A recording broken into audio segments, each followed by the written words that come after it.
জীবনে এমন কিছু সময় আসে মনে হবে এই বুঝি সব শেষ হয়ে গেল, এই বুঝি হেরে গেলাম, আর হয়তো উঠে দাঁড়াতে পারবো না।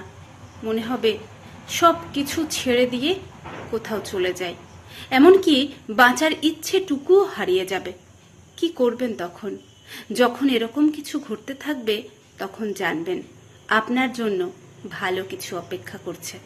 আপনাকে তাই জিততেই হবে। জেতার আগে আপনার এই যে মানসিক টানাপোড়েনটা চলতে থাকে, এটার নাম হলো যুদ্ধ। সেই যুদ্ধের দুই প্রতিপক্ষেই আপনি, মানে লড়াইটা নিজের সাথে নিজের। এই যুদ্ধে জিতবেন কিভাবে? যখন এই রকম ভাবনাগুলো মনের মধ্যে আসবে, কিছুতেই এই উটকো ভাবনাগুলোকে মনে প্রশ্রয় দেবেন না। প্রশ্রয় পেলেই যে কেউ মাথায় চড়ে